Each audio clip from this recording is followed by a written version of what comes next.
welcome back. For those of you following this series, we are doing another Get to Know the Pro UAG edition.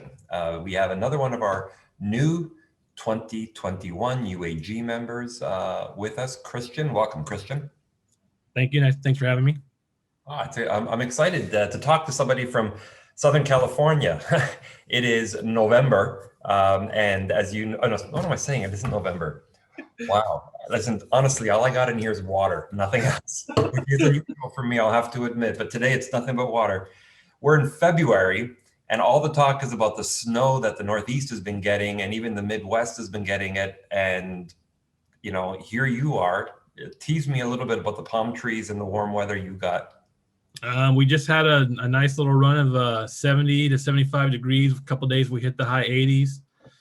Today's a little different story. We're down to about 65, 66 with the stuff. I guess they call it rain. Is that what they call it that comes out? Yeah, well, I had to, I wore my ski underwear for my walk to work today because it was just so cold. My jeans weren't enough. All right, so let's introduce you. Why don't you tell everybody, name, business name, where you're from, the whole bit. All right, well, my name is Christian Broussard. My company is SoCal Lawn N Order, and I'm in Murrieta, California, which is located just south of Los Angeles County and north of San Diego County. So I'm right in the middle, kind of in the desert area. Beautiful scenery. I'm about 45 minutes away from all the beaches, Disneyland, all the main attractions that people come to California to see. Nice, nice. So, all right, you're going to have to dispel some I guess, stereotypes. All right. Because we've been doing this now. Echo Means Business, the community and the UAG program has been running for about 6 years. And we haven't had too many UAG members from California. And so everybody just says that it doesn't rain out in California, so there's no grass to cut. You guys don't actually have a vibrant lawn care community out there. What's the truth? The truth is, we actually, in the late 80s and early 90s, we did not because of the droughts. But as of late, a lot of people now are starting to really take pride in their lawns. Lawn businesses are thriving out here. You really can't go in any neighborhood without running into a lawn care maintenance company somewhere taking care of the lawn. So with us, it's kind of unique because we're in the transition zone, so we can have warm season grass and we can have cool season grass. So for us, we can do it all year long. We do kind of get some diseases when we do get like an El Nino rain that comes in or an El Nino that comes in. But for the most part, those are far and few between. I average on any given year, maybe 2 inches of rain throughout an entire year if I'm lucky. So irrigation systems must be a big deal. We do have irrigation systems, and yeah, they're actually pretty huge here. A lot of people have them, which was nice with the introduction of all these Wi-Fi timers that came on board. So now we can program those to actually run off of weather stations that are close by to wherever you're running your irrigation timers. So I use mine a lot, and they come in real handy. I love that thing. Yeah, that sounds interesting. I'm in the Northeast and I have an irrigation system, not because there's no rain, it's only because I'm lazy to go out and do it when it doesn't rain. But mine is basically set. There's a water meter that, it checks, is it raining? And if the water meter that's on the side of my house doesn't pick it up, then it'll go or not. But the Wi-Fi one is pretty interesting. Is that something you guys install or maintain as part of your business? I try to install them when I get customers that want to have an immaculate yard. They actually physically want it to be the talk of the neighborhood. I will definitely suggest it to them and, give them the benefits of why they're nice to have, because they actually do help with water conservation. And as of late, they just changed some rules for our irrigation out here. So we now have to have check valves on our sprinkler heads, which I'm for that because there's a lot of wastewater that goes to the wayside when people don't have check valves. And a majority of our lawns are kind of sloped to where they go down towards the street. So that's a big plus for us here. And I'm a big proponent on getting that taken care of and done for my customers if they want it done. Is it something that you install as part of your business, or do you recommend and partner with somebody? I will install the irrigation timers myself. They're pretty simple. It's just taking out the old, put it in the new, and then having the client set up the Wi-Fi passwords for it once they're done. So they're pretty easy to maintain. couple of my clients actually have me run their timers for them. So I have them on different little programs. And I guess you don't really have to blow them out at the end of the year like we do up here in the Northeast, right? They're on all year long. Yeah, they're all year long. So some areas, depending on what city you live in, your municipality, you can only run certain time frames, but you can kind of get away with doing what's called an irrigation test. So a couple of my customers, we do that throughout the summertime to get a little extra watering in for, testing of the outputs. Yeah. All right, so let's switch gears a little bit. SoCal Law and Order. Law and Order, not Lawn and Order, excuse me. Lawn and Order. Obviously a play on the term law and order. Why is that? I've been a law enforcement officer for 19 years, and as of the last year and a half, I've kind of really gotten into the lawn industry and wanting to take it further. So it's kind of my lead into my retirement here in the next year or so. It's kind of where I want to venture out to, kind of, a relaxing, controlled environment where I'm the boss. Yeah, I guess so. Anything's got to be more relaxing than what you do on a day-to-day basis. So I find that fascinating. Let's dive into that a little bit. So right now, this is a part-time work, full-time business. That's the way that I look at this industry for you guys. Everybody says, "Oh, it's part-time. It's part-time." It's a full-time business. You're just doing it in part-time hours. Correct. But you're also a police officer at the same time. You got into this, if I'm hearing this right, for the purposes of having a retirement plan, having something to do in your retirement years. Yeah, it's kind of something I want to do for myself, because once when my wife and I bought the house that we're currently in right now, the lawn was just an absolute mess, and I wanted to figure out a way to add beauty to it, because that's the first thing that people see when they pull up to your house is they see your yard. So if your yard looks, unkept, what do you think they're imagining what the inside of the house looks like, or the backyard? So for me, I dove in, I started studying the lawn stuff. I really got into it. And I actually found that it was enjoyable and kind of helps me decompress from a struggling work week or a bad work week. If you just want to get outside and do something, I just find myself, I always constantly can go outside and there's always something to do on the lawn, and it kind of relaxes me. So it's better for me personally and for my soul to go outside and be on the yard. And, it's a pride thing. You go out there and you transform something that was horrible looking to something that's beautiful, and your neighbors talk to you about it. So it's kind of like that pat on the back and that badge of honor that people drive by your neighborhood and you're the house that they want to try and beat.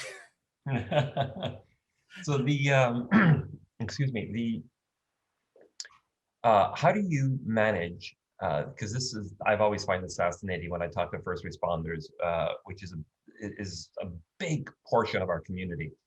First responders that are running this business part-time, either just to keep it as a part-time side hustle, or like you, planning on moving it into a more full-time gig when you retire. How do you manage schedules? That's got to be difficult for you, no? Sometimes it does get a little bit difficult, like with my schedule, because I work 14 days a month. So I work a schedule where I'm 5 days on, 2 days off, 2 days on, 5 days off. So between family time and getting my clients figured out what days we're going to do, I pretty much schedule all my yards are either on a Sunday that I'm off or the Tuesdays that I'm off. So my weekly clients, I'll do them every Tuesday, and my bi-weekly clients, I do them every Friday. So that way it gives me a little bit of a buffer in between. And I'm kind of lucky because I've been on for so long that I'm on a day shift schedule, which is nice. So I don't have to worry about the night shift too much. So knock on wood, I'm kind of lucky for my schedule right now. And you're a year and a half out from retirement? I just looked at my numbers actually this week. So I'm kind of looking at either trying to cut out soon or at least within the next year at the end of this contract. Interesting. Well, good luck with that. Thanks, sir. What's been some of your, as a, part-time, as I say, part-time business, what have been some of your biggest challenges? Right now, COVID's been the pretty big challenge for us. How is that? A lot of people they're not reaching out like they used to prior to the COVID. During when it first started coming over here, people weren't too worried about it and too concerned with it. And as the media started hyping it up, more and more people started masking up and kind of, you really see it like when you're out and about in public and you're walking around, people kind of like shy away from you. So it's kind of it's that fear factor that it put into a lot of people, and they don't really want to pay someone to come to their house to take care of things. So they're trying to take care of them themselves. But it's just one of those where I work through it. I just keep doing what I got to do. And I found that doing advertising on Facebook Market and Nextdoor has helped. But for me, my biggest pride and the biggest thing that I've overcome is word of mouth. That's been my biggest go-getter for new jobs and new clients, is word of mouth, because to me, that shows that they have integrity and they have pride in the work that I put out. So that's the only thing that can speak for you is, the work that you put out and someone putting your name out there to others to come and, take care of their property. Yeah. Well, and any good business, the majority of their business will come from word of mouth if you're doing well, and just, owning a marketing company myself, I can tell you that the best clients in terms of long lifetime value are always customers that come from referrals. Yes. As opposed to going out and just advertising and bringing one, you'll make more money long-term from a referral customer than you will from somebody that you've just acquired through advertising. And there's all kinds of science behind that, or, social sciences behind that, but it definitely is true. So that's a good thing for you. Oh yeah. How about the whole family life? Does that, because, well, mind you, I guess if you're working 14 days on, or 14 days in a month, and then you're off for the rest of the time, I guess that still does allow you family time. How do you juggle that? Yeah. So for me, my son goes to daycare on Tuesdays that I do the yards. So it kind of frees me up a little bit to where I can do my yard work. He also goes on Fridays. So that's another avenue that frees me up. So that's when I can do my door to doors, trying to get my books in order, trying to figure out what my next steps are going to be in the business. Because I consider myself a newbie still. I'm still learning as we go along, and being a member of the Echo Means Business and the UAG group has been a blessing to me, because now I have guys who have been in this industry who know the steps that I need to take and where I need to get to in order to turn part-time to full-time. So it's been a blessing to be able to talk to some of these folks and the mentorships that they're giving me and the advice they're giving me. So I've kind of sat down and laid out a plan for the next year of things that I need to take care of and get done, and the steps in which I need to get them taken care of. So hopefully I don't, struggle too much with businesses being shut down and county offices being shut down. That's kind of the only thing I'm facing right now, but the plan's there. I'm going full steam ahead, and hopefully come this time next year, I'll hang up my gun belt and strap on my trimmers and mowers. So do you have a ramp up plan? Like, are you, when you pick that day, whatever that magical day is going to be, when you get to hang up your gun belt, what happens? Like how many how many properties on average do you do now? Right now, I've just lost a few because of COVID. So I'm Yeah. down to 23 yards right now. And of those 23, 18 of them are mows, and the others are just treatments. So I come in and do the fertilizations for them and the soil amendments and the weeding and all that, and then they'll take care of the mows. So I'm hoping with things starting to turn for the better with the vaccinations coming in, that we'll start picking up some business. And I think I have been, actually. I've been getting a lot of phone calls lately. So it's been good. We'll see what happens. Springtime's coming. Do you have you been thinking about that yet? Like putting together a plan, like a ramp up plan to go from like 20 to 23 to 45 to 75 to 100, whatever your goal is? I've actually talked to a couple local guys who are also small business guys. So that way I'm trying to get the three of us to kind of get together under one umbrella. So that way, if they get too busy, then we have two other guys who can come in and help out. So kind of like a LinkedIn type of social network where we can help each other out. So that's smart. That's we have another first responder, firefighter, in the group, and what he does is he looks for firefighters that are off when he's on, and vice versa, so that if there's properties that need to be done when he's on, they can handle it because they're off at that time. Because he's got the 1 week on, or 10 days on, 10 days off, however his schedule works. So I think that makes a lot of sense. A co-op of sorts to help each other out. And you never know, that could turn into a full-time business for you guys together. It definitely makes it a lot easier when you have that peace of mind behind you. You know, like days that I can't get to my yards because of the weather. Like if it rains on a Tuesday, that kind of puts me behind. So now I gotta, you know, push it off to the next week or try and figure out a way to get over there and do it. Daylight savings is really a big helpful when that comes around, because then I can hit a couple yards after work, because we just don't get dark until about 9:30 here. So, Hmm. you know, it's a hustle. So besides being asked to prune cactuses, what is the weirdest thing that has happened to you on the job? You know, I really haven't had anything like that just makes me shake my head. You know, 19 years of law enforcement, there's really nothing that kind of surprises you, you know? Yeah, I guess I asked that question to the wrong person. All right. Yeah. So then let me ask that, as a law enforcement officer, what's the weirdest thing that you can actually talk about on camera that's happened to you? Oh man.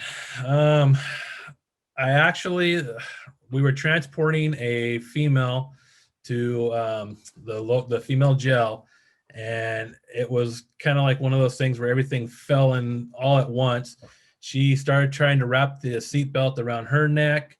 There was a large object in the middle of the freeway, so it was kind of chaos. My partner and I had to pull over. We put the call out for FD to show up. We're giving her CPR.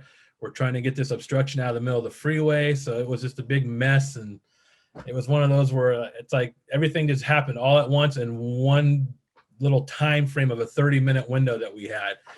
So Yeah. we got it done. We called in for support, and CHP came in and they stopped traffic for us to get the debris out of the road, and fire showed up in time. And luckily we saved the lady, and you know, that was just an average day of work. Just Yeah.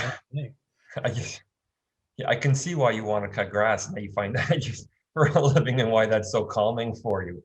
I Very gotta say that I so admire first responders. I've had this for people who have been following the series. They've heard me say this before. Uh, I really admire first responders. I can't imagine what it's like to do that job. It's got to be thankless, besides being dangerous and stressful. So if you don't hear it often enough, thank you for doing that for the community. It's pretty amazing what you do. Thank you. I appreciate it. All right, so that's it. That's our time for this one. Thanks very much for letting everybody get to know you a little bit. Good luck with this journey. I'm sure that the community is looking forward to watching you grow this year as a UAG member, sharing your experiences in this move from part-time to full-time. So if anybody wants to get in touch with you, besides your channel on Echo Means Business or the website or the app, where else can they find you?